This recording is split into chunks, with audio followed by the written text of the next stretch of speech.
اسی طرح اللہ تبارک و تعالیٰ کے فضل و کرم سے تبلیغی جماعت ساری دنیا کے اندر اللہ تبارک و تعالیٰ کے فضل و کرم سے اس نے اپنا فیض پھیلایا ہوا، اور وہاں کا بھی عالم یہ ہے کہ میں ساری دنیا میں گھوما ہوں، ساری دنیا کی سیریں کی ہیں، لیکن عوام الناس میں جتنا فائدہ اللہ تعالیٰ نے تبلیغی جماعت کے ذریعے عوام الناس کو پہنچایا، کوئی دوسری جماعت اس کا عشر عشیر بھی پیدا نہیں کرتی، 10 واں حصہ بھی پیدا نہیں کرتی۔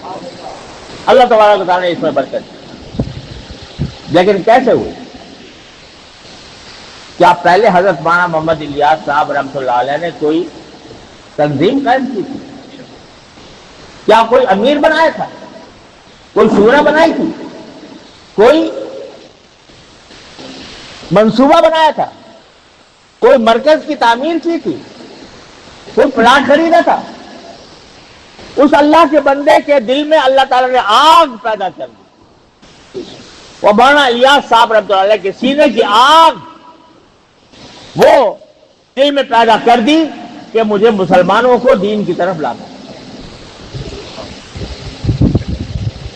اکیلا آدمی، اس وقت تو اکیلا ہی تھے نا، اکیلے ہی تھے، نہیں تھے، پہلے سے کوئی منصوبہ بنایا تھا، پہلے سے کوئی کمیٹی قائم کی تھی، پہلے سے کوئی رپورٹ بنائی تھی، پہلے سے کوئی بجٹ بنایا تھا؟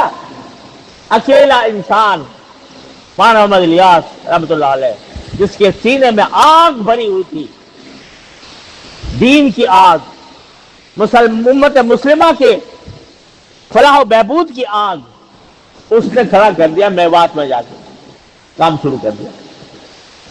کوئی جماعت بنائے بغیر چند لوگوں کو ساتھ لے، وہی میں تو تنہا ہی چلا تھا جانب منزل، مگر لوگ کچھ ملتے گئے اور کارواں بنتا گیا۔ اللہ تبارک و تعالیٰ نے ٹھیک ہے، اصل مقصود تو دعوت تھا نا، اصل مقصود اپنی اصلاح تھی، اصل مقصود دین کی طرف جانا تھا، دین کی طرف بلانا تھا۔ اس مقصود کو لے کر کھڑے ہو گئے اس فکر میں کہ پہلے سے کوئی کمیٹی بنائے، پہلے سے مجلس بنائے، پہلے سے مشورہ بنائے، پہلے سے امیر متعین کرے، کچھ بھی نہیں، کام شروع کر دیا۔ کام میں چونکہ اخلاص تھا، للہیت تھی، سوائے اللہ کے کوئی اور مقصود نہیں تھا، شہرت مقصود نہیں تھی، نام و نمود مقصود نہیں تھا، یہ نہیں تھا کہ میرا نام ہو جائے ساری دنیا کے اندر، ساری دنیا میری قصیدے پڑھا کرے، میری تعریفیں کیا کرے، یہ نہیں تھا۔ کیا تھا؟ کیا تھا دل میں؟ اللہ کے سامنے میں جا کر جواب دہ ہو سکوں کہ اللہ میں نے اپنے دین کے بچانے کے لیے جو میرے بس میں تھا وہ کر دیا۔ یہ تھا نا مقصود، یا کوئی اور تھا؟ یہ مقصود تھا۔ کوئی جماعت مقصود تھی، کوئی انجمن، کوئی تنظیم، کوئی صدر، کوئی سیکریٹری، کوئی بجٹ، کچھ نہیں، اکیلے کھڑے ہو گئے۔ لیکن عملاً ہوتا یہ ہے کہ بعد میں امیر بھی بنا دیا جاتا ہے، پھر سیکریٹری بھی ہو جاتے ہیں، شورا بھی بن جاتی ہے، ٹھیک ہے، لیکن وہ مقصود نہیں، یہ تنظیم مقصود نہیں ہے۔ جیسے میں نے آپ کو بتایا کہ صحابہ کرام کو جمع کر لیا رسول کریم صلی اللہ علیہ وسلم نے، کوئی تنظیم قائم نہیں فرمائی۔ دارالعلوم دیوبند شروع ہو گیا استاد شاگرد سے، کوئی باقاعدہ تنظیم نہیں بنی، لیکن بڑھتا چلا گیا تو مقصود اصلی حاصل ہے۔ اب جب یہ بن گئی تو بسا اوقات ہوتا کیا ہے، جو خرابی جہاں سے پیدا ہوتی ہے وہ یہاں سے پیدا ہوتی ہے کہ تنظیم کو مقصد بنا لیا جاتا ہے۔ مقصد تھا کام، اللہ کا دین، اللہ کی رضا، اخلاص کے ساتھ، مقصد وہ تھا۔ بعد میں تنظیم مقصد بن گئی، جو میری تنظیم میں ہے وہ میرا ہے، جو میری تنظیم سے باہر ہے وہ میرا نہیں ہے۔ یہ فتنہ پیدا ہو گیا، اور افسوس سے کہنا پڑتا ہے اس فتنے نے مسلمان کو لڑا دیا، قتل و غارت گری تک نوبت پہنچ گئی، مار پیٹ تک نوبت آ گئی۔ بنگلہ دیش میں جو واقعہ پیش آیا، خون کے آنسو انسان روتا ہے اس کو۔ وہ جماعت حضرت مولانا محمد الیاس صاحب رحمۃ اللہ علیہ اگر آج حیات ہوتے تو خون کے آنسو روتے اس واقعے کے اوپر جو پیش آیا۔ انہوں نے تو کوئی نہ ان کو امارت کی خواہش تھی، نہ ان کو شورا کی خواہش تھی، نہ ان کو کسی اور تنظیم کی خواہش تھی، وہ کام لے کر آئے۔ اگر تنظیمیں بٹ گئی، تنظیم بٹ گئی، بٹنے دو۔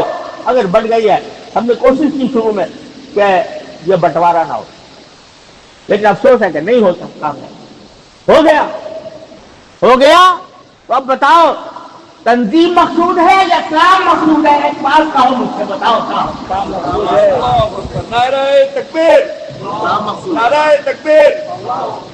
کام مقصود ہے یا کسی بھی خاص جماعت کے ساتھ منسلک ہونا مقصود ہے؟ کام مقصود ہے۔ اگر کام مقصود ہے تو خدا کے لیے تفریق بٹاؤ۔ جو کوئی اللہ کا نام لے، جو کوئی اللہ کے دین کی طرف دعوت دے، اس کو خوش آمدید کہو، اس کو اپنا سمجھو، اس کے ساتھ محبت کا معاملہ کرو، اس کے ساتھ دشمنی مت رکھو۔ کیا اس بنا پر لڑو گے؟ حکم تو اقرا کا ہے نا بھائی، حکم کا ہے اقرا، کیا پڑھو؟ دین پڑھو۔ کوئی اگر فضائل اعمال پڑھتا ہے وہ پڑھے، کوئی منتخب احادیث پڑھتا ہے وہ پڑھے، وہ بھی اقرا یہ بھی اقرا۔ تو اگر تھوڑا سا طریقے میں فرق ہے اس کو گوارا کر لو، لیکن مسلمانوں کے درمیان تفریق وہ چیز ہے جس کو سرکار دو عالم صلی اللہ علیہ وسلم نے زندگی بھر کبھی گوارا نہیں۔ اگر کوئی شخص مجھ سے دین سیکھنا چاہتا ہے، مجھ سے، میں یہ چاہوں کہ یہ مجھ سے سیکھے، دوسرے سے کے بات نہ جائے۔ میں یہ چاہوں کہ مولانا عارف بھائی، ان کے پاس 2-4 آدمی آتے ہیں دین سیکھنے کے لیے، میں کہتا ہوں یار دین کو یہاں سے تو میرے پاس آ، یہ بتاؤ اخلاص ہوگا یا ریاکاری ہوگی؟ اگر دین سیکھنے کے لیے ایک آدمی آ رہا ہے اور ایک جماعت کے ذریعے دین سیکھ رہا ہے تو اس سے کیوں دشمنی ہو آپ کو؟ اگر آپ کو ذریعہ ہوتا ہے تو وہ بھی آپ کا کام کر رہا ہے، وہ کر رہا ہے تو وہ بھی آپ کا کام کر رہا ہے۔ صحابہ کرام رضی اللہ تعالی عنہم اجمعین کے بارے میں حضرات تابعین فرماتے ہیں کہ بہت سے صحابہ کرام سے ہم جاتے تھے مسئلہ پوچھنے کے لیے، تو وہ کہتے تھے بھائی فلاں پاس وہ بڑا زیادہ بڑا عالم ہے، آپ اس سے پوچھیں۔ وہاں جاتے تھے تو وہ کہتے تھے فلاں بڑا عالم ہے، اس سے جا کے پوچھ لو۔ بعض اوقات ڈھونڈ پھر کے پھر پہلے آدمی کے پاس ہم آتے ہیں کہ جی وہ تو سب یہ کہہ رہے ہیں کہ آپ ہی بتائیں، تو پھر ان کو مسئلہ بتاتے۔ وہ چاہتے تھے کہ یہ دین کے بتانے کی جو فضیلت ہے وہ میرے بھائی کو حاصل ہو جائے تو زیادہ بہتر ہے، اس کا ثواب اس کو مل جائے۔ اس کے آج دنیا بن گئی ہے کریڈٹ کی، کریڈٹ لینا ہے، چہرہ کس کے آپ ہے، کس کے سر بندے، کس کا نام لیا جائے کہ اس نے بہت بڑا کارنامہ انجام دے دیا۔ میں قسم سے کہتا ہوں کہ اگر حضرت مولانا محمد الیاس صاحب رحمۃ اللہ علیہ کے حاشیے خیال میں یہ بات گزری ہوتی کہ میرا نام ہو جائے دنیا میں کہ اس نے دنیا میں دعوت دین کا بیڑا اٹھایا، تو ہرگز وہ دعوت میں شروع نہ کرتے۔ ان کے دل میں صرف اخلاص تھا، صرف للہیت تھی، صرف یہ کام تھا کہ اللہ تبارک کے دین کو کوئی فائدہ پہنچ جائے۔ آج ہم اس فکر میں پڑ گئے کہ جو ہماری پسندیدہ تنظیم ہے اس میں آتا ہے وہ میرا ہے، دوسری تنظیم میں جاتا ہے وہ میرا نہیں ہے، وہ دشمن ہے میرا، وہ مخالف ہے، ضرورت پڑی تو لڑوں گا اس سے، ہاتھ پائی بھی کروں گا۔